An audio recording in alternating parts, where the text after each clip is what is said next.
ganda itong ban na to. Ang luwag-luwag. Makagago din yun. Ano masasabi mo sa ban natin ngayon? Napakaganda boss, napaka-smooth na tumakbo. Sobrang lamig na aircon. Bulletproof, bomb-proof, basuga-proof. Nautatlaan yung makagago, hindi ubra. Ay! Patay tayo dyan. Eh, bakit hindi ubra sa otot? Sasabog. Sasabog. Aalis ka sa loob. Oo, ay napakaganda itong ban na to. Talaga naman pandiinan. Salamat boss FNF sa kamahalang ban. Oo, ingit na ingit na naman sila sa atin ito. Patay na naman, ingit na ingit na naman. Ang mga kahumbre. Ang mga kahumbre mo, ingit na ingit na naman. Mga kaumbre ko. Sigurado. Post na naman ang mga Oo, kaumbre ko. sigurado. Naka-food genius na naman ito. Ayan itong aking ban. Bayad. Oo, okay na ba sa ito para mabili mo? Kaya ko kaya yan. Oo, ito, maganda to. Ito na. Oo. Kaya ko kaya ito. Tigama lang na, mapera ako. Nakano pa ako. Galing sa Legend, eh, sabi sa akin, binta mo lang. Kaya maraming salamat sa iyo, brother, at ikaw ang nakapili itong bala ito. Oo. Eh, napakasikat yung bala yan. Maski sa model yan, kilalang kilala yan. Kaya... American ka na, no? Kaya, thank you at... Ang pala bumili nito. Ikaw nakapili ng bala yan. Okay. Okay. Ito lang, nabili ko na. Dito, thank you. Pare, yung ban mo, binita ko na dito. Kaya yung ban mo na kulay asul dyan sa Maynila, yan na lang gamitin mo. Okay? God bless. I'm a Marcos, and it so happened that there is a Marcos in politics. Yun po yung hinangaan ng aking magulang na babae. Hindi ko naman po pwedeng kontrahin yung nanay ko sapagkat napakabuting ina po niya sa akin. Na-inspired, with my family, me are inspired for those good deeds and good things na ginawa po ni former President at ni former First Lady. So kung sa ganitong paraan, maibabato ko yung inspiration na yon, yun na po. Maraming salamat. Bahala na ho kayo mag-isip. Magpalipad ka para basahin ko comment mo.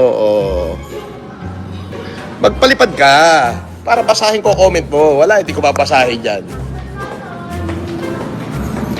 Sabi dito, I guess the time of my life,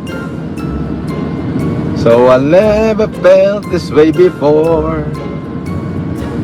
Again, is it true?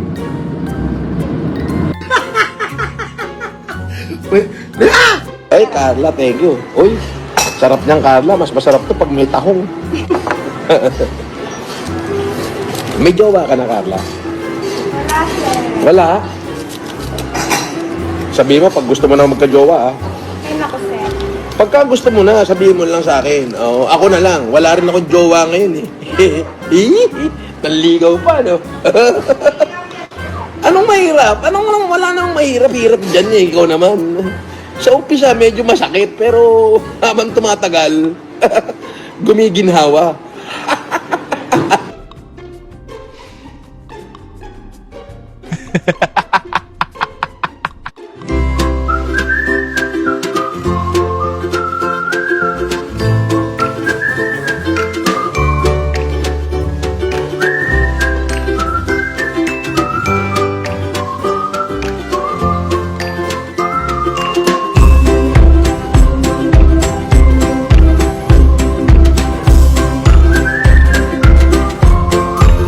Ano kayo ngayon, mga basher?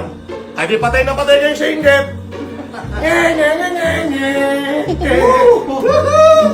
Nakakalat tong video ko. The reason why I ask you guys to share it, not because for me to become famous. Hindi ko na po kailangan maging famous kasi famous na po ako. Pag pumunta po ako sa probinsya namin, sa Ilocos, sa Pangasinan, sa Baguio, kung saan ako pinanganak, pag pumunta ako ng Cagayan, Isabela, namimigay ho ko ng lupa sa Cagayan, ako yung nagpapacilitate ng Optimum Eye Care Program.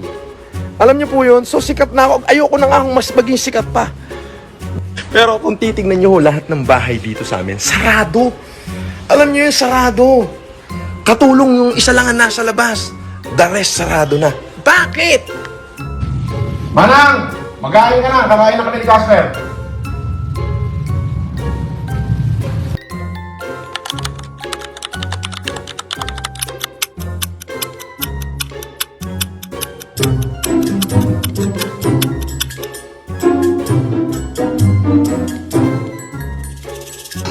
Okay lang sana yun, wala namang problema. It was at this moment that he knew. He fucked up. Ang hindi ko lang gusto ron, pati yung si Shakira na... Kaya nga kasi. Kawawa yung bata, alatang tinuruan eh. Alatang tinuruan eh. Alam nyo, nag-iisa lamang ho akong anak. And my mom is from, my mom is Igorot in Ilocano. And my mother, inspired by the great doing of the former President Marcos. So he taught me how to be kind. That hindi lang ako nabubuhay para sa sarili ko lang. Kung doble ng kayamanan ni Rosmar, isang humanitarian ko lang ang katapat. Kaya ba't ako hihingi sa kanya sponsorship? Eh sa totoo lang, siya ka tumatawag sa akin, humihingi ng 100,000 para kay Diwata eh. Eh ba't ako magbibigay?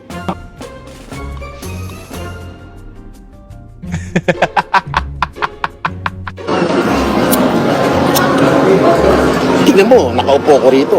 Oh, ang daming tao, ang daming tao. Oh, ang daming tao. Oh, ang daming tao. Pero ako, pag upo ko dito, hindi ako pumipila sa buffet. Si chef, nagluluto ng sarili kong pagkain. Yung paborito ko sa umaga, pritong tuyo, at saka adobong may taba. Yun. Di ba? Ganyan na siya. Ha? Oh, Casper, videoan mo ako at ipapakita natin sa kanila kung gaano kasarap ang aking almusal. Okay. Let's go. This time kasi, kanina, actually, nasa loob na ako ng eroplano eh. Hindi ko alam kung ano yung nakain ko. Biglang, sabi ko, yung gagastos yung prito sa... naisip ko lang. Nagkaroon bigla ng change of heart. Hindi pa naman naisasarado yung ano. Hindi pa naisasarado yung cabin. Nag-scroll ako sa social media. And then, nakita ko yung may mga magpapaskong nasunugan. May mga magpapasko sa lansangan. So, bigla, as in, change of heart talaga. Immediately, bumaba ako ng aircraft.